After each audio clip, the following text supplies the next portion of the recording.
Thank you all for joining us today. This is the second in our series around strategic thinking, and we're going to take a look today at design thinking as a form of strategic thinking. In our last episode, in our last session, we really gave us a definition of what strategic thinking is, what it looks like. We looked around some of those elements around that. We're going to kind of build upon that. I want to thank you all for joining me, though, because we were originally scheduled to have this happen in May. We've had to push it out. Client commitments and other things just didn't quite work, and so here we are. That said, I think we're going to end up taking a bit of a break for the summer. It's interesting trying to book people's times and things, and we've always found traditionally that our attendance over the summer is lower. So we'll pick this up again in September in the fall when everyone's back from their summer vacations. So I want to welcome you today. Your host, myself, David Donaldson. I'm flying solo these days. Tech and sound issues. When we first get started, sometimes the technology takes a little bit to sort of catch up, so be patient there. If you are having any issues, you can pop into the chat box and let us know. We'll do what we can. We are recording these sessions so that they'll be available for you. And some of the user tools that we have. At the top of your screen, there's a little icon with a man with his hand up in the air, and you can drop that down. You can raise your hand. You can agree, disagree. You can ask me to speed up, slow down, that sort of thing. We have the chat box that will be there through the entire session, so feel free at any time. If you have a question that pops to mind, type it in right away. If we can weave it in, we will, and otherwise we may get to it at the end. And add comments. If you want to build on what's being said, please do that. Like I say, that will be there through the whole session. And of course, as always, we do accept applause. Okay, so let's open up this session. And we're going to be talking a lot about empathy today. And empathy is really, in my humble opinion, the cornerstone of design thinking. So I was looking for a good empathy quote, and I found this one from Sterling K. Brown. Empathy begins with understanding life from another person's perspective. And I think it really kind of sums it up very, very well. It's really about what it is from that other person's perspective, but it's really understanding life. It's really understanding that entire larger global picture. And when we think about what makes up our perspective, we all have a different background. We all have different education. We have different experiences. You can take two siblings, even, I look at my nephews who are identical twins, and they have different life experiences. They perceive the world slightly differently, and while they've been exposed to the same household and a lot of the same experiences through their lives, they've also got their differences. And really it's about understanding it from that person's perspective. So when we take a look at design thinking, and I'm going to start off with our first poll, I just want to get a sense for our audience here today is who is using design thinking? I guess I should have added a third option to don't know what design thinking is.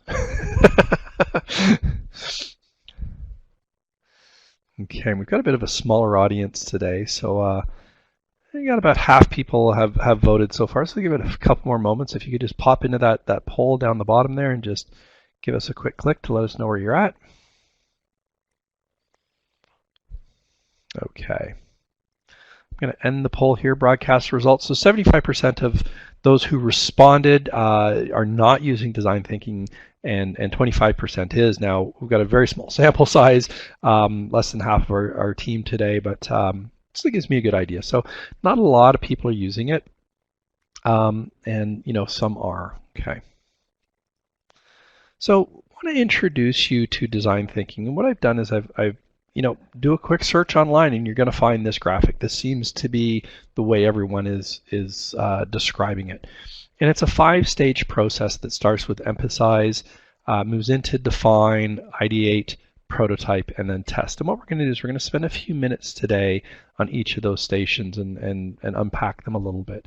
And while we're doing this, I want to do this in terms of and in thinking of how we can apply this in the world of project management. Now, design thinking really does come out of the software design world, but we're seeing it being applied in many, many different areas. Now, I was first introduced to design thinking about 2 years ago at a Canadian Society for Training and Development, which is now I4PL, Institute for Performance and Learning. It was a evening learning event around design thinking. I'd heard about it and I was intrigued, so I went. And what I found really fascinating is that as a learning and development professional, we are doing this. Now, it might not quite look exactly like this, and this kind of formalizes it a bit more, but we're really doing a lot of what this is already talking about. So I want to dig into a couple of these pieces and see what they look like. Now, as we go through this, I'm not professing a hard, fast methodology. I'm not professing that you have to do each of the 5 steps in sequence and you have to follow them to the letter. This is a concept and this is an idea, and adjust it and adapt it to what makes sense for you. The other aspect of that is it is very iterative. So as you're going down that path, and let's say you get to prototyping and it's not working, take some steps back. Go back and redo, and we're going to see what that actually is baked into the model. We'll see that in a few moments. So the first one is empathize. And empathize is all about developing a deep understanding of the challenge, but I really want to highlight that word deep, because really it is about a very deep understanding. It is about really bringing that forward. Oh, I used way too big of a marker. Okay, let's redo that. There we go, that's better. It's about having that deep understanding. So going past just the surface and really understanding what is the challenge and what's going on.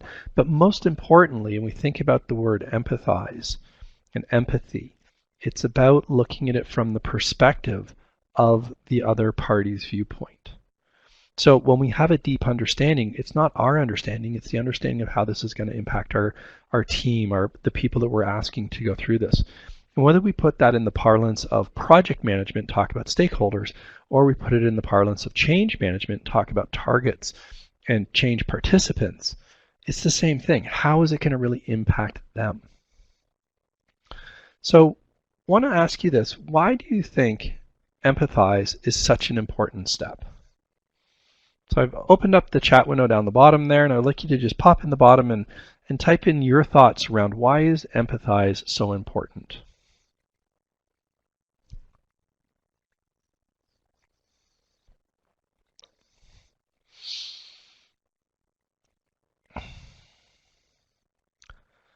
Okay, we've got a couple people typing. Fantastic. So why do you think empathize is so important? Ooh, multiple attendees typing. That's always my favorite. I love it when that happens.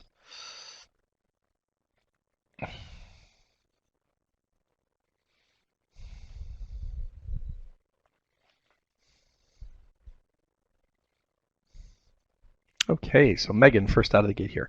Being able to see/understand things from stakeholders' perspective. Great definition, great description of what empathize is, but why is that important? I want to go beyond that surface. And you've nailed it exactly, Megan, when you say, empathize is being able to see and understand things from that other perspective. Totally agree 100%, but why is that so important? I want to dig into this a bit deeper. Andrew, it defines your target, and without a target, you will miss what you're doing the task for. Really good description. Now, it's interesting you use the word target, because when we're talking about people, we often shy away from that kind of language because it can almost sound a little bit harsh. But you're 100% correct, because if I empathize with the stakeholder and if I see things from their perspective, that's what's going to be defining my target for me. And when I define it in their context, my target is going to be valid to them. And this is, I think, really key as to where we sometimes miss the boat, because what we do is we define the target from our perspective. When we define it from our perspective, while we'll hit that target that we've defined, it may not be a relevant target for the other party. From Mariana, to get the different perspectives, absolutely. We want to look at those different perspectives. But again, I want to dig past what it is and really dig into the why. Why is it so important to get that other perspective? Let's give it a couple more moments. I see Cindy's typing. Adds depth to the request so it is not just a task to complete. Oh, thank you, Cindy. That's awesome.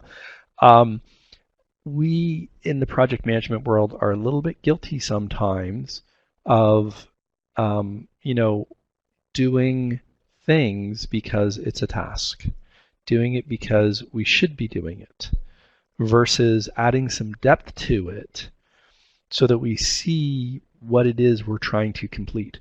Now, I started my working career as an entrepreneur. I had my own business. I had a very high focus around servicing the customer, and of course, if I translate customer into project management parlance, it's your stakeholders. But I always tend to see things from their perspective. And when I see things from their perspective, it does, you're right, Cindy, it adds that depth. It allows me to see things from their perspective. It adds this depth. So I'm not just completing a task now, I'm actually making a difference for someone in their life. And when you look at it in that way and you maintain that focus, now it takes on a whole new meaning and perspective. And then we truly get into some much deeper and richer, meaningful benefit for our stakeholders, so that we're going beyond, you know, yes, we need to see from their perspective 100%. But now that we can see and understand from their perspective, we can now layer their nuances onto that task that we've been asked to do, so that we can see whether the task and the results of that task and that deliverable is actually going to make a difference. And as Andrew said, you know, defining that target and going beyond just the, you know, it's the task. No, it's you know, what's the meaningful benefit that we are trying to you know, achieve as we go through this. So fantastic answers today, guys. I like to describe teams like this as the small but mighty, because we're getting some really good, rich answers here. Okay, so how do we do this? How do we empathize? So here's a number of techniques, and I drew this from the Stanford School of what they call their D School, which is an online digital school. And this is from their Designing Thinking bootleg, and it's a free online resource. I've popped the link down the bottom there so you can catch that. So this step, you know, we're going to interview people. We're going to talk to them. And when we look at this from a project management perspective, this is the number one thing. It's like, okay, how do we deal with these folks? What are their concerns? Here's a thought. Let's go ask them. Right? And I'm working on a white paper right now comparing two major projects in a small village in southern Ontario, where one did not interview and talk to the local residents and the other did. And the first project has been stalled for it's close to 30 years now. Yeah, it's close to 30 years. The second project is on time and on budget and running along fine with full support. Like it's amazing how much, you know, just having that conversation, talking to those people. Now interviews are great, you know, asking people, tell me what the concerns are. Job shadowing, on the other hand, is all about watching someone do something. If you've ever covered for someone who's going on vacation, here we are about to enter into the summer vacation string. You've asked Joe to cover for you for vacation. And you, my video's just frozen. If you guys can still hear me, if you could pop into the chat and just give me a quick little confirmation. Okay, so shadowing is going to be really valuable because it's going to take you, good, okay, so I won't worry about it. Thank you so much, Andrew. Yes, good. Thank you, Mariana. I don't know what's happened, but my video has frozen, so what I'm going to do is I'm going to just cycle it real quick. See if that restarts it. Okay, so job shadowing. If you've ever had someone that you are trying to cover for on vacation, and what happens is they write what they need you to do. All right, I'm gonna go videoless because my video just stopped working. There we go. All right, okay, back to our regularly scheduled program. Job shadowing. Now, if you've ever given someone the description of what to do and you miss a step, congratulations, you're normal. We do this all the time. There's all these little steps and little nuances and little pieces that we do that we don't think about. So when you describe what you need to do, or what this person needs to do to cover for you while you're on vacation, you know, you miss a step. So one of the best things you can do is get them to shadow you, get them to follow you and watch what you're doing, and they'll see things that you won't necessarily think to describe. You know, seek to understand. And the key word here is seek, right? Because what we got to do is we got to be active in this. This isn't just a, oh yeah, no, I want to think about it. No, you got to go out and ask those questions and interview and shadow it and all of that stuff. And then finally, be non-judgmental. This is really, really hard. We are hardwired to be judgmental. It's part of our built-in survival mechanisms, because every time we encounter a thing or a person, we judge them. Are they a threat or are they a friend, right? Are they friend or foe? Is this something I need to run away from and defend myself against, or is this something that is going to add to my resources? Potentially food, potentially another tribe member that can strengthen my tribe, and these kinds of things. So empathizing can be a very, very difficult thing to do, especially when we look at our own life histories. And if growing up in Canada, I feel very blessed that I've lived in a country that is democratic, is free. You've got freedom of religion. We have freedom of speech. We have a very safe environment. I've never felt worried walking down the streets at night. Things like this. And it's hard for me to see life from the perspective of someone who's been in a world that has been under prosecution. You go to those war-torn countries in the world where just walking down the street could be life or death for you. When I was working at the bank, we hired a lady who had just immigrated here from Ecuador, and we were the first job that she had gotten in Canada. And she showed up here in Canada with basically having liquidated her assets, her and her husband and her 2 children, and they legally immigrated to Canada. But no job, no prospects. This wasn't a promotion and a transfer and all that. And after I got to know her a little bit, I asked, we went for lunch, and I asked her one day, I said, do you mind me asking why? And she said, so that I could ride the bus. She had been robbed at knife point 3 times while riding the bus. And that to me is inconceivable, right? So I don't, I appreciate it, and I can logically understand it, but emotionally understanding it. And this is where the non-judgmental piece comes in. So anytime we talk about empathy and empathizing, one of the favorite things that pops to mind for me is the empathy suit.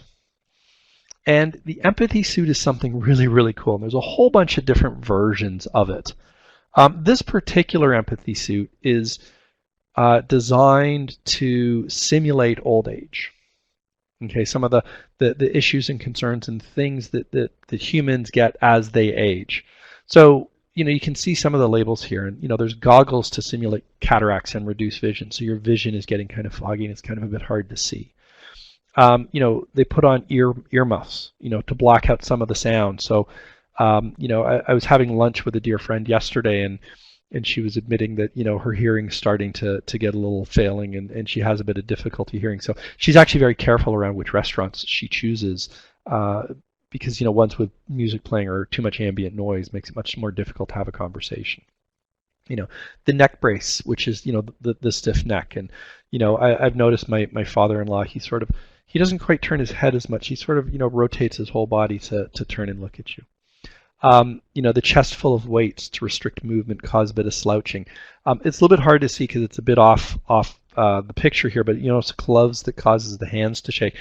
Those gloves actually have a little electrodes on them, and they connect to a little battery pack, so they stimulate the nerves and cause your hands to shake, and there's reduced proprioception and so on.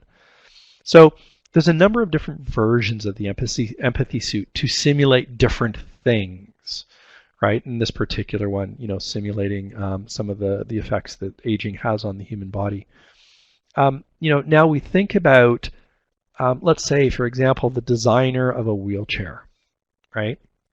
So, you've got a young engineer, fairly new out of college, out of university, they're in the kind of the prime of their lives, and they're designing a wheelchair. Now, do they really have a sense of what it's like to be stuck in a wheelchair? Do they really have a sense of what it's like to be one of the typical clients who's going to be using their product? To have that reduced mobility, to have the reduced sense of proprioception and the hand shaking, to have the reduced mobility of being able to turn your head and not being able to see that well, and so on and so on and so on. So these suits can help those people go through those experiences. And I remember I had a sort of similar experience to this when I was a kid. In high school, I was very much into the theater, and we were studying Oedipus Rex, and we were in our theater class. We got to the portion of the program where we made masks, and we made these theater masks.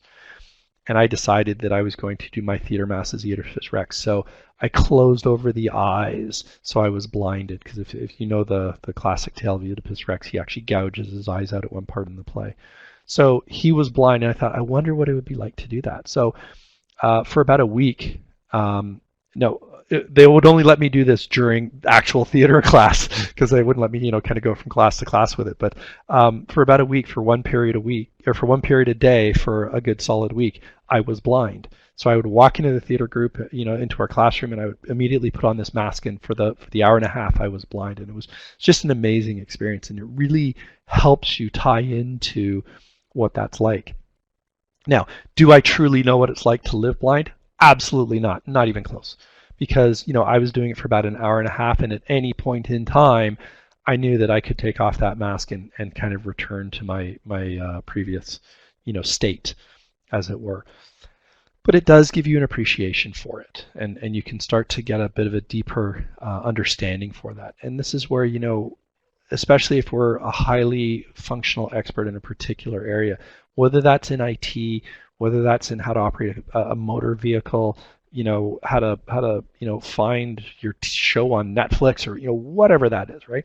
People have frustrations and concerns, and they're driven by things that might be absolutely meaningless to us and not in nearly that same level. So figure out what's driving your stakeholders. Figure out what is your empathy suit that you can put on so that you can understand and see their world a little bit better. Okay, continuing on, and I did want to spend a little extra time on empathize because I think it's really a foundational piece here. Define, clearly articulate the problem you see you want to solve. Here's where we can get into things like personas, role objectives, decisions, challenges. Pain points is a personal favorite of mine, because really at the end of the day, as project managers, we're here to make people's lives better. And if we can kind of, keep into that perspective, I think we'll do a much better job long term. So here's a quick example of what a persona might look like. Now, personas are really, really effective when you are dealing with a large group of people. So in this case, we've got plant managers, we've got 12 plants across the country, and we need to implement some change within this utility business on these plant managers. And the plant managers are going to play a key role. So the persona of Bill has been created. Now, you'll notice that we have a picture of Bill. And part of making an effective persona is you want to put a face to the name. So you want to put a name there, you want to put a face to it, and have a name and a face that's going to be a typical representation of your stakeholder group. This might mean you get into having a couple of different representations of your persona. If you are in a very diverse stakeholder group, you may have a couple of different representations, and then what we can do is in the next stage, when we look at the doing a bit of analysis on that, we would have a couple of different analyses coming out. Now, in this particular case, we've got a plant manager of a utility business. It's very blue collar, it's very male dominated, and it's a fairly homogeneous sample set. So Bill is 42. He's worked at the company since leaving school. He started as an apprentice, worked his way up through, worked his way to this role through being promoted internally. He has an HNC in water mechanics. He has a wife, 3 children, 2 are preschool. He's a member of the trade union. Used to be a shop steward before being promoted to plant manager. Okay, so we've got a picture of the typical plant manager in this environment. Someone who's a lifer at the company, working class, probably in the union, likely married with some children, and likely about middle age, 42. You continue on. At the moment, he is struggling to meet ends with his mortgage. His wife's considering doing an evening job at a restaurant. He feels underpaid for the extra responsibilities. So we think about what that looks like from Bill's perspective, and we want to do some validation on this. We want to interview and talk to a few people, and when we start to see sort of that standard representation happening. Now, I actually was with a group where we were using personas to help improve the membership experience for the Toronto chapter of the Institute for Performance and Learning. I think we had 2 different personas, because we had one for male members and one for female members. And part of that persona, that profile, was that they're, a working professional, typically in more of a white collar role, often in some level of either supervisory role or maybe, entry level, mid-level manager role. What was interesting, though, is that in both personas, they had the person living in Toronto. So we'd actually hired a focus group or a consulting company to come in and help build this. And I'm sitting at the table as someone who does not live in Toronto, who commutes in. And I raised the concern that these personas, none of them represent me, because the first thing we did to validate the personas was we went around the table of the 8 people that were there on our committee and said, does this persona represent you? Because it was the membership of the institute that we were looking at, and this was a representative member. And 7 of the 8 it did represent very well. I was kind of a little bit of the oddball, but really that was only around where I was living. And we decided that was actually okay, because I represent a much smaller portion of the membership. The majority of the membership lives in the GTA. So we moved forward with those. The other thing we did do, though, is we did spin it off of, okay, if this is our persona of a member, what does a new member look like, and what's the new member experience, and how do we bring them in, and how can we build programs that are going to be more receptive to that type of person? So if we think about it from an onboarding perspective, so we can apply them in many different ways. This leads into empathy mapping, and when we get into empathy mapping, you want to ask yourself some questions. What do you see and hear? What do you see them doing? What do you hear them saying? Right? What do they say and do? What's their pain points? What are their gain points? And out of that, we're gonna try to discern what they're thinking and what they're feeling.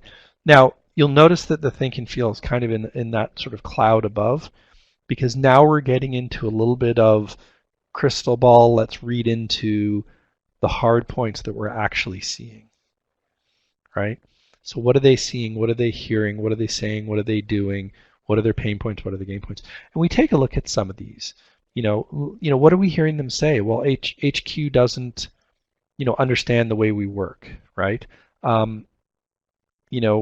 We see them doing things like managing by walking around. We see them doing things like not replying to emails. Now remember, they're a manager in a plant.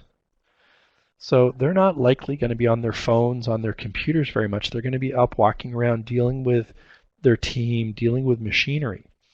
And there's an associate of mine, a good friend, who works in the food processing industry. So his company takes raw agricultural products and processes them into foods that end up in the grocer's shelves. And he was running into a similar issue, or he was running into an issue with plant managers. And so they did some empathy mapping, and one of the things they discovered was the way that they're communicating within the plant managers, within the staff, within the line workers in the plant was not via email. So while they were doing the classic office type, let's send an email blast out, let's do a newsletter, let's have an intranet website, these kind of interventions were not working, because many of their staff that they were trying to reach don't have smartphones. They don't have computers, and they're not working at a computer. So they would come into the plant. They would have to get changed, because it's a high cleanliness environment. So they'd have to get changed into their clothes for being on the floor. They would go out on the floor. They would work for several hours, processing food and packaging and shipping, receiving, and all that kind of stuff. Take a break. They would go to the lunchroom. They'd have their lunch. They would have their snack, get back on the floor, get the line running again, and so on. What they discovered in all of this by doing an empathy map is that the best way to communicate to these folks is not through emails and websites and technology. It's through a poster on the corkboard in the lunchroom. Because here was this corkboard that people walked by every day, a couple times a day. They actually looked at and referenced, and there was postings on there for communications between them, like doing a picnic social and things like this. So management started leveraging that, and the communication improved immensely. Right? So we look at that and think about how does that particular stakeholder prefer to work, right? And if we decide to do a technology intervention, we're not going to have good success. We think about it from their perspective, where they're not using technology on a daily basis, and we can now be far more effective. So this brings us to the next one, which is Ideate. And Ideate is all about brainstorming some potential solutions, coming up with ideas. This is divergent thinking, right? So this is sharing ideas. This is all ideas are worthy. This is a combination of divergent, convergent thinking. This is some yes and thinking. I'm a huge fan of this concept of yes and.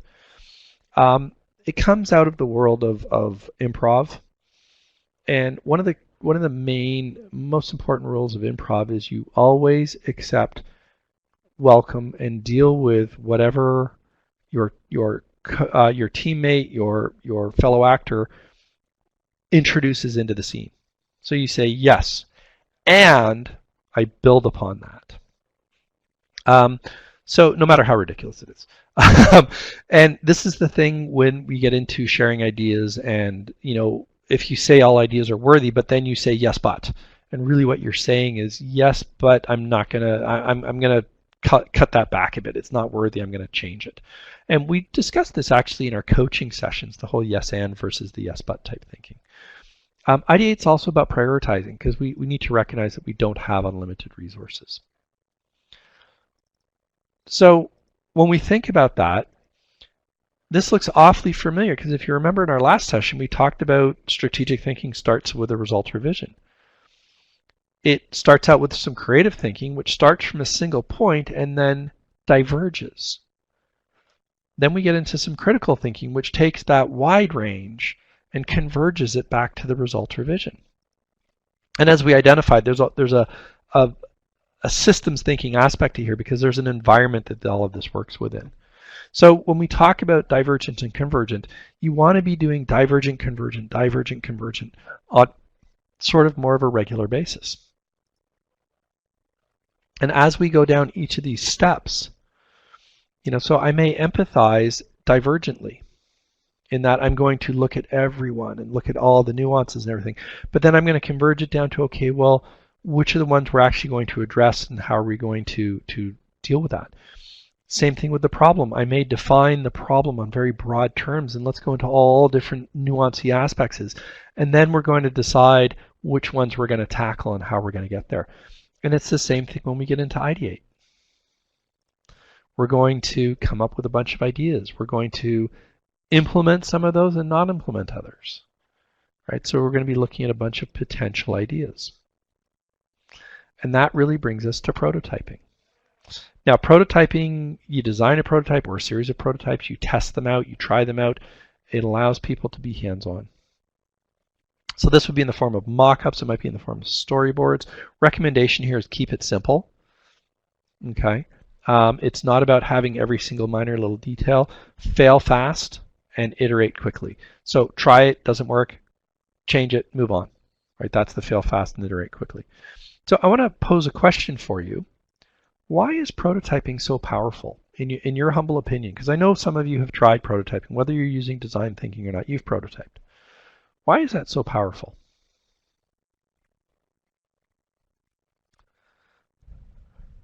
So why don't you just pop into the chat box down the bottom half there?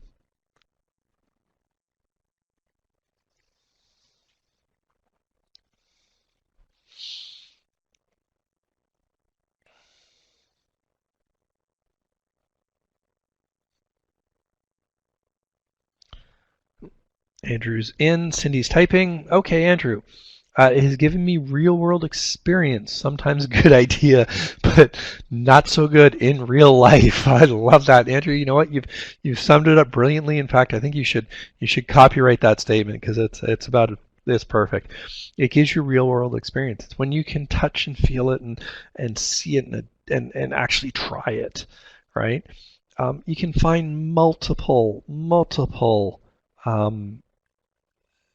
hundreds of examples in the world of, hey, it seemed like a good idea at the time, we tried it, and yeah, not so much.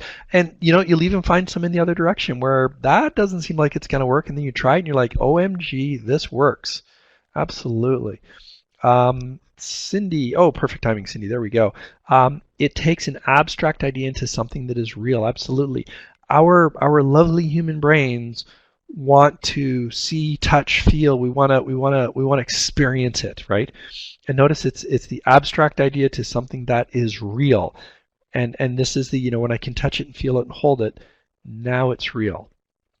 And I've done this both in physical products as well as in virtual products. And sometimes in virtual products, think about, let's go back to the first stage, which is to empathize. Let's think about it from the user's perspective. What are the screens that they see, right? So I'll mock up a couple of screens so that, it's like, okay, well, here's what the screen's going to look like. And you're going to fill in these fields here, and then you're going to hit save, and then it's going to do this, and then it's going to do this.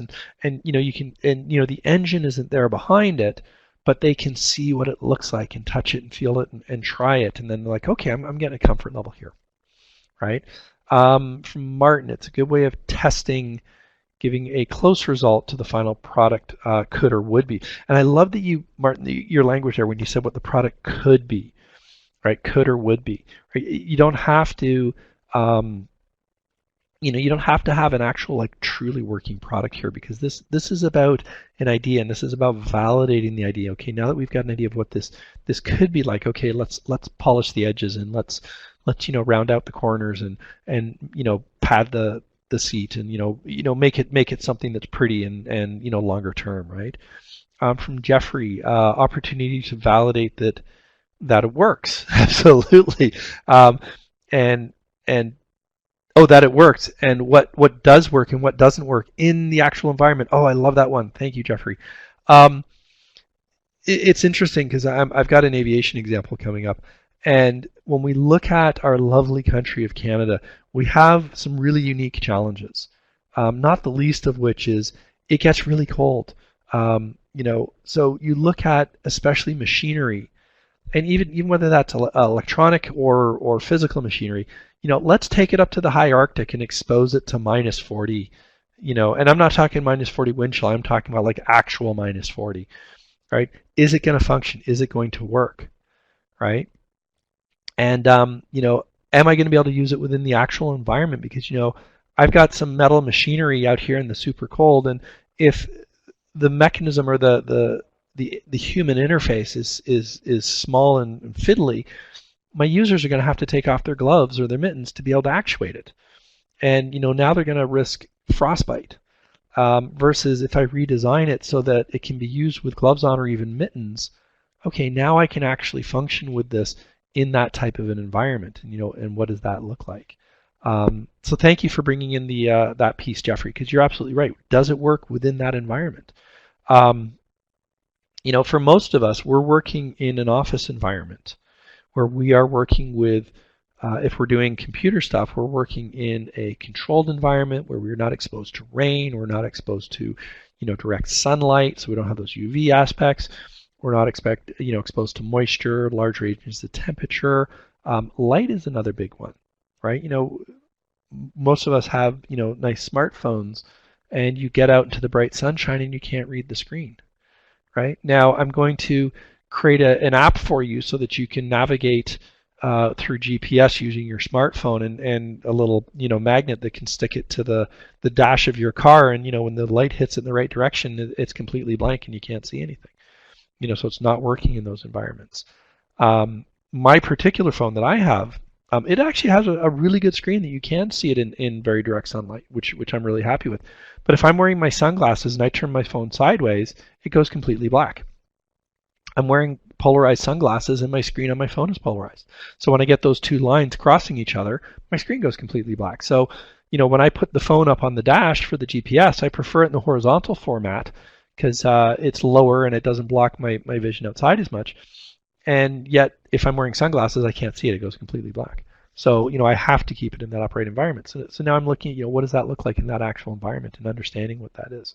Now, that's such a minor thing that it's not going to cause me to, throw my phone away and get a new one, right? But it gives you an example of, what it's like when we start to prototype this and see if it does work. And it's a simple concept, but demonstration trumps logic. Try it out. If you're ever leading a change or a project and you've got some people who are showing some resistance and they're like, I'm not really sure, I'm not buying into this. Simple words, and I'm going to credit this to my good friend Reg Scotland. He said to me one day, because he did something a little different in class than I used to do, and I had a version 2, a level 2 of one of his classes. So he'd done the level 1, I did the level 2. And they came to me right at the beginning of the class and they said, can we do multiple breaks like we did last time? I'm like, what are you talking about? We did 2 breaks in the morning, 2 in the afternoon. I'm like, okay, I could immediately see the logic there, but I didn't see it working in practice. So I had a quick chat with my friend Reg, gave him a call, and he explained to me what it was, and he explained to me the rationale, and I totally got that, and I'd already figured that part out. I said, okay, I totally get it, Reg, but I can't see it working. And he said a magic words to me, which totally resonate. He just said, give it a try. Just try it. If it doesn't work, fine. Right? And I tried it, and OMG, did it work well. And now this is my standard. Demonstration trumps logic, and this is what prototyping is all about. It helps break down some of that resistance. It helps identify where the issues are, and at the same time, you come out with a better product, right? So we try it out. We're kind of like, I can see the logic here. It looks like it might work, but I don't think it'll work and operate. Let's try it. Let's give it a go. Let's put it in the hands of the users. We come up with a simplified version, so we haven't done a huge investment, and away we go. So love it. Thank you guys. Okay. As we continue on, so we've prototyped, we now get into testing, engage in a continuous short cycle innovation process. And when we talk about design thinking and the whole iterative process, this is what this is. This is this continuous short cycle. Give it a try something small, give it a try something small. Take what you've learned, build on that, give it, and it's a continual improvement.